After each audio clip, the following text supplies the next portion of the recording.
Hello बच्चों, चलिए प्रश्न को देखते हैं। प्रश्न है, नायोबियम का क्रिस्टलीकरण अंतःकेंद्रित घनीय संरचना में होता है। यदि इसका घनत्व 8.55 ग्राम प्रति सेंटीमीटर क्यूब हो तो इसके परमाणविक द्रव्यमान 93 यू का प्रयोग करके परमाणु त्रिज्या की गणना कीजिए। देखिए बच्चों, यहाँ पर बात करें प्रश्न की मुख्य अवधारणा की।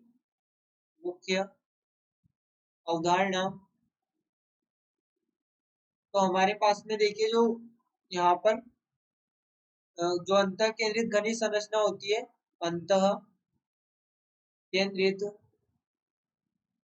घनीय संरचना, इसमें बच्चों त्रिज्या और जो भुजा है, यहाँ पर हम ए लिखे, घन की भुजा, घन की भुजा, और परमाणु की त्रिज्या हम आर मान लें।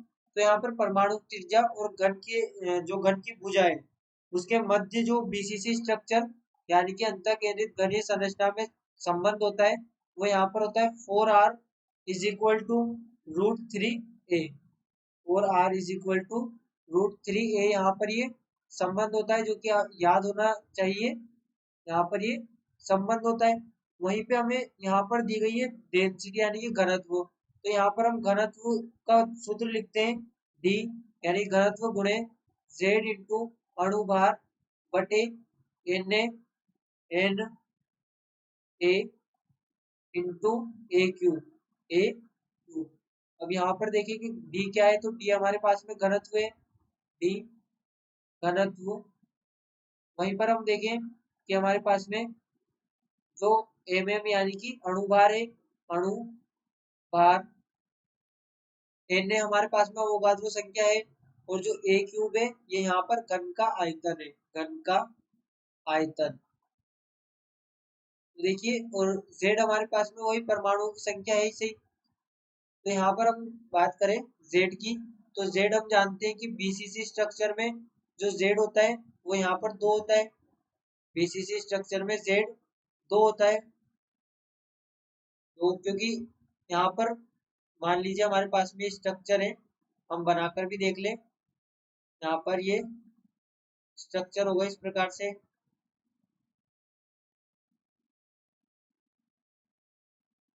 अब इस स्ट्रक्चर में देखिए 8 यहाँ पर सभी कोनों पर परमाणु स्थित होंगे, सभी कोनों पर यहाँ पर परमाणु स्थित होंगे, और एक यहाँ पर बीच में स्थित होगा, एक यहाँ पर बीच में स्थित होगा।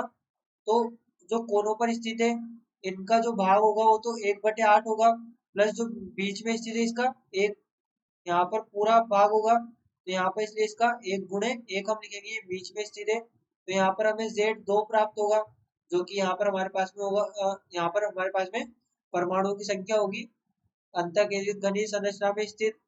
तो देखिए हम यहाँ पर लिखेंगे डी घनत्व। घनत्व यहाँ पर हमें दिया गया है 8.55 ग्राम प्रति सेंटीमीटर क्यूब। अब बात करें जेड की, तो जेड हमने यहाँ पर फाइंड किया है 2 गुणे अणुभार। तो देखिए यहाँ पर अणुभार हमें दिया गया है 93 यू। इसका अर्थ हुआ यहाँ पर 93 ग्राम प्रति मोल। तो यहाँ पर हम लिखेंगे 93 ग्राम पर मोल बटे एन हम जानते हैं अवोगाद्रो संख्या होती है 6.022 इंटू 10⁻23, और ए क्यूब हमें यहाँ पर फाइंड करना है, जिससे हम यहाँ पर इसके बाद हम आर यहाँ पर फाइंड करेंगे। ए को फाइंड करने के बाद तो यहाँ पर देखिए ये इस प्रकार से ग्राम कैंसिल होगा, और यहाँ पर ए क्यूब जो होगा, ए क्यूब ये यहाँ पर होगा 2 गुणे 93, और यहाँ पर ये जो अवोगाद्रो संख्या होती है मोल इनवर्स में होती है, यहाँ पर मोल इनवर्स में होती है।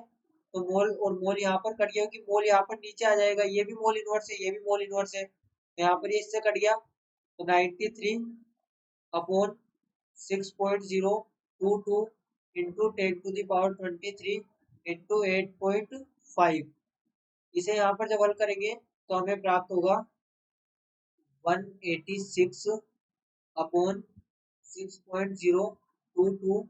यहाँ पर इसे भी हम गुणा करके लिखे तो देखिए हमें प्राप्त होगा 51.48 और यहाँ पर ये इंटू 10⁻⁻23 और यहाँ पर ये पूरी वैल्यू जो आएगी ये आएगी सेंटीमीटर क्यूब में। तो यहाँ से हमें प्राप्त होगा ए क्यूब बराबर, यहाँ पर इसको जब हल करेंगे तो ये हमारे पास में होगा 186।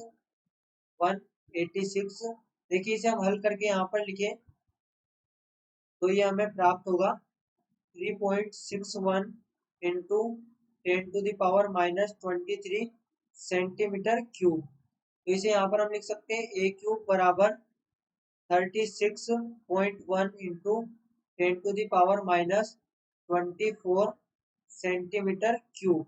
अब यहाँ से देखिए जब हम ए की वैल्यू यहाँ से निकालेंगे तो ए की वैल्यू देखिए क्यूब है, यहाँ पर ये क्यूब है।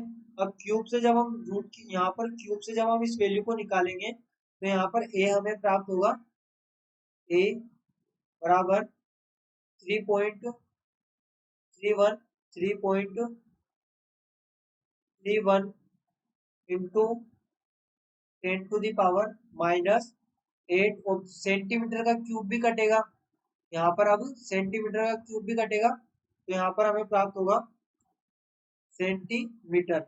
ये हमें पूरी वैल्यू जो प्राप्त होगी ये सेंटीमीटर में प्राप्त होगी। तो यहाँ पर हमें ए मिल गया। अब हम ए से यहाँ पर आर की गणना करेंगे तो देखिए यहाँ पर होगा 4r बराबर √3a। तो यहाँ से हमें आर की गणना करनी है तो हम लिखेंगे √3/4 इंटू ए। अब ए का मान हमने क्या ज्ञात किया है यहाँ पर 3.31 इंटू 10⁻⁻8 3.31 इंटू 10⁻⁻8 और ये सेंटीमीटर में।